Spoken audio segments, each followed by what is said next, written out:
Hello friends and not yet friends, welcome back to Mary's Test Kitchen where we've made silken tofu before. But this time, let's make a bigger batch to feed the fam or just yourself over a few days. Use a coagulant that's reliably easier for beginners. Check out 2 different cooking methods. And find out what happens when you freeze your homemade silken tofu. Plus, see if the microwave can provide a shortcut. But first, start with 225 grams or 1 1/4 cups of Canadian non-GMO soybeans. I had the chance to chat with our local tofu manufacturer's owner, and he said Canadian soybeans are the best for tofu. But of course, when you make this, it'll be your homemade silken tofu, and there are no rules. Except maybe look over your beans to remove any bad ones. Today, I can't find any. By the way, this is the package I bought from the local Chinese grocery store, TNT. I like that they have a printed best before date, so I know these are not too old. And I've been liking the quality. That said, I have linked online options in the description for in case you don't have a local source nearby. Now cover with water, at least 3 to 4 times the original volume of beans. I don't have a lid for this thrifted Corningware, so I'll just cover it with a cloth. And this will go in the fridge overnight. The next day, they've plumped right up. Here's a little comparison of the dry versus hydrated with toonie for scale. Then drain the soaking water and look over the beans once more just to check for any discolored or deformed beans. Now into the blender. I'm going to add a total of 5 US cups or 1200 milliliters of water to the beans, but it won't all fit at once. Therefore, I'll just put this in the Vitamix for 30 seconds on the highest speed. Now you don't need a high-powered expensive blender like a Vitamix. I used to do this in my old $40 Oster blender. It took 1.5 minutes.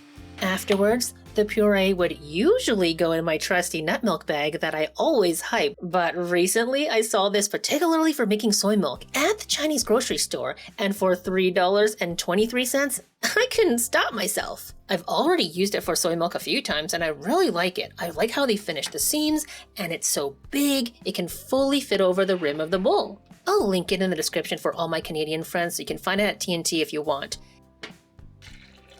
Now I'm going to add the remainder of the water and stir it around in the puree, and then it's time for a grip strength practice. Squeeze the bag to encourage the soy milk to flow, up and down, all around, moving the pulp for more flow as it slows. Most of the protein and the fat from the soybeans will be in the milk, and the pulp will contain most of the fiber. The more finely blended, the more protein can be extracted into the milk, which is why I blended for like full 30 seconds. But since I'm making more staples from scratch this year, and I've been making this like 2-3 times a week, I'm getting a little bit tired of the effort, to be honest. So I'm thinking next time, I might try blending for like less time, maybe 20 seconds only, for an easier time of squeezing, but then using more beans to make up for the nutrition difference. I don't know, subscribe and I'll let you know how it goes when I figure it out. Also subscribe if you want more ideas on how to use soy pulp. I'm working on a particular bread recipe, and with all the leftover pulp, I feel like I'm finally close to the final recipe. However, first, let us appreciate our freshly squeezed soy milk. Don't drink it though. Raw soy milk will give you a tummy ache if you try to drink it now. Looks like we have 1200 milliliters. That's 5 US cups, which is exactly what I'm going for today. I've got my trusty laser thermometer to keep track of things and flat-edged spatula that I'll use to continuously stir and scrape the bottom of the pot to make sure this rich soy milk doesn't scorch. The heat is set to the max, and let's cook. It's really nice to keep track of the temperature because as we get to 160 degrees Fahrenheit, I'm going to be making sure even more that I'm scraping the bottom of the pot. That's when it really sticks. Then, as we get to 180 degrees Fahrenheit, the top is going to start foaming even more. So I'm going to get ready to turn off the heat or lift the pot off completely to prevent an overflow disaster. Now I'll set the temperature to medium, and from there, just gonna adjust to keep a steady simmer going. Not so hard that it's gonna foam up again, but not too low either, because we really need the soy milk to cook through. That should take about 10 to 15 minutes, although I like to err on the side of more time because I don't want that aforementioned tummy ache.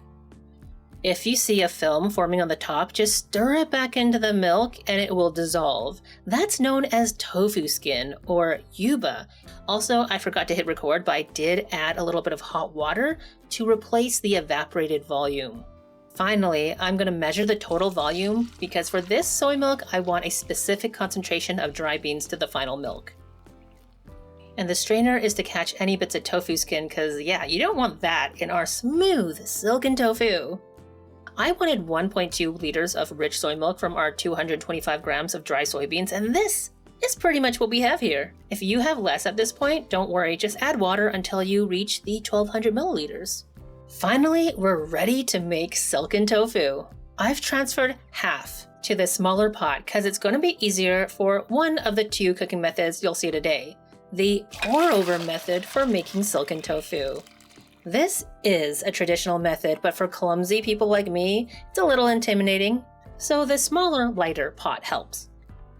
Longtime viewers might be surprised to see me straying from my favorite traditional coagulant, gypsum, in favor of gluconodeltolactone, aka GDL. Because we're using 600 milliliters of soy milk, I'm going to need half a teaspoon of GDL, measured carefully by scooping and leveling off the top. Into my heat-proof bowl, then a little water, about a tablespoon, and mix until dissolved.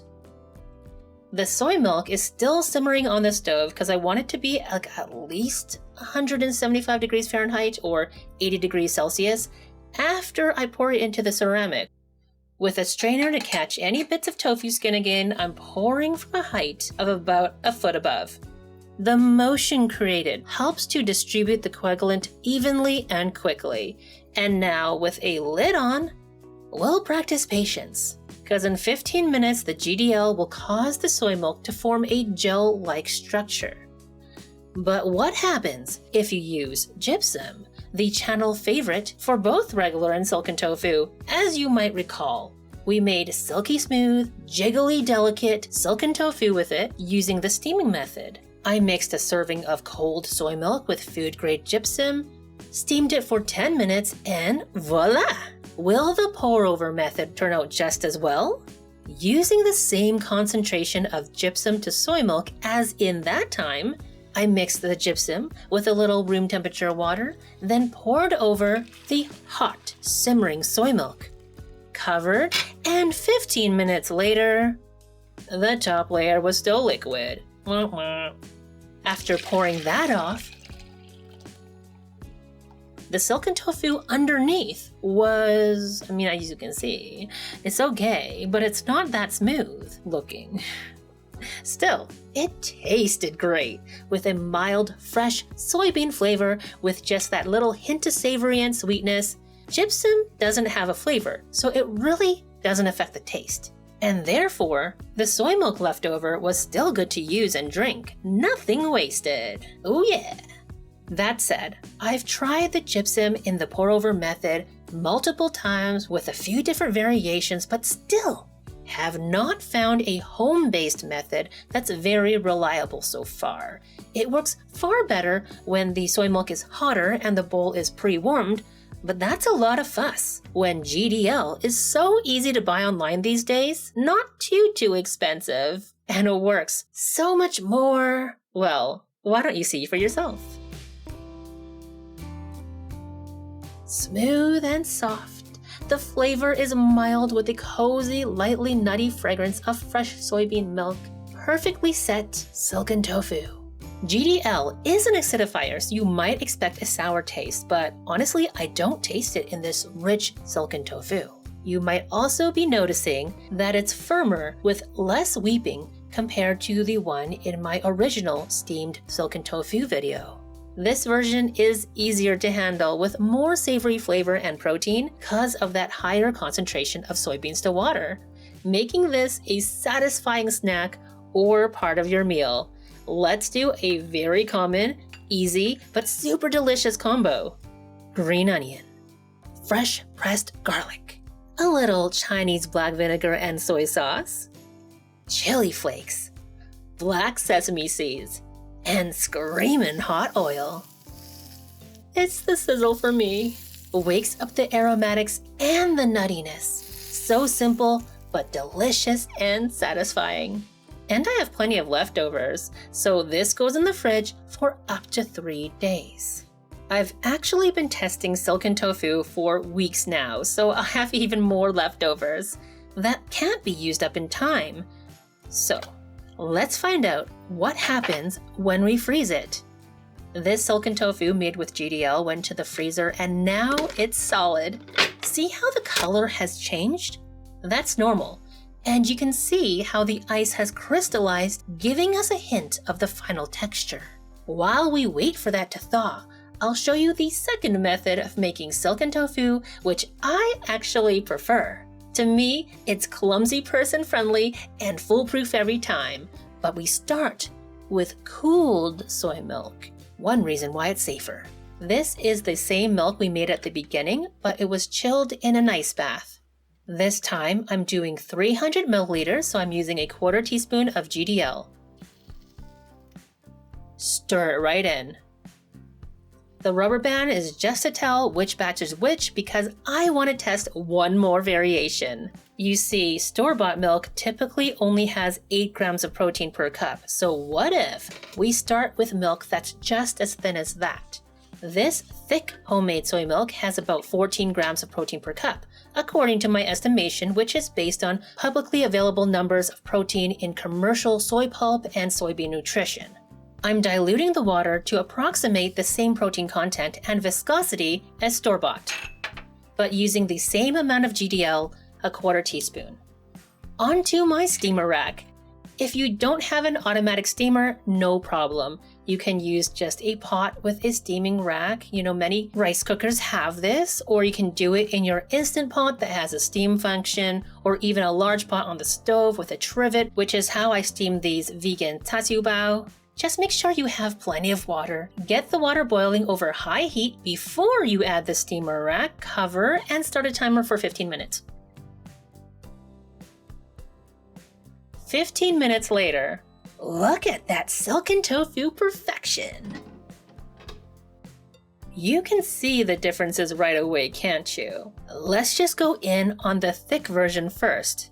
It's almost the same as the pour-over. Of course, it's prettier on top because the pour-over method leaves foam on the top, and this one, of course, doesn't.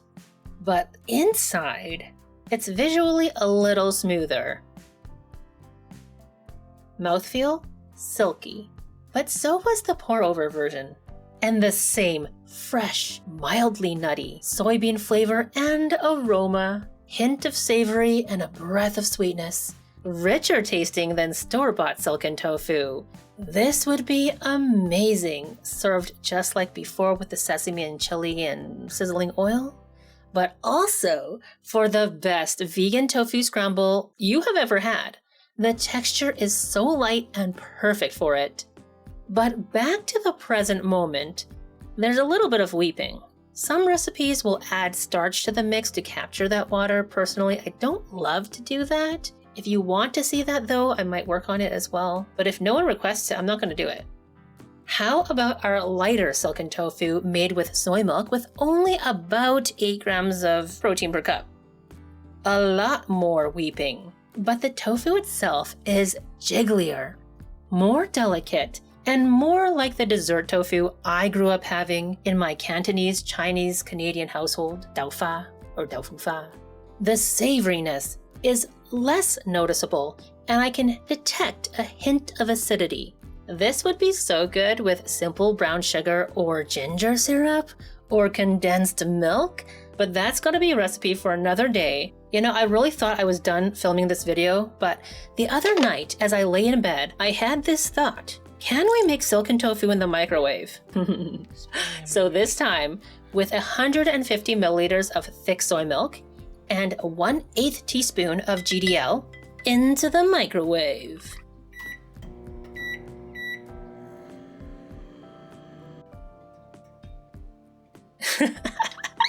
I guess not. At least not at high power. I still think maybe it's possible at a lower power, but not this time. What about our frozen silken tofu? It is finally completely thawed. And you can see the ice crystals have changed the texture of the tofu. It's not soggy at all. Instead, pockets, bubbles, layers have been created. Does this remind you of something chickeny? Remember my twice frozen tofu method to make the best vegan fried chicken? Basically, in that method, I use medium firm tofu. Freezing once creates that pattern of layers, but it's very delicate, and when I went to press it, it would break so easily. But when I froze it a second time without opening the package, the structural integrity was improved and easier to press. It held together better after marinating, coating, and frying for the best vegan fried chicken, vegan General So sweet and sour, vegan honey butter chicken, vegan Korean fried chicken that was not fried but air fried instead.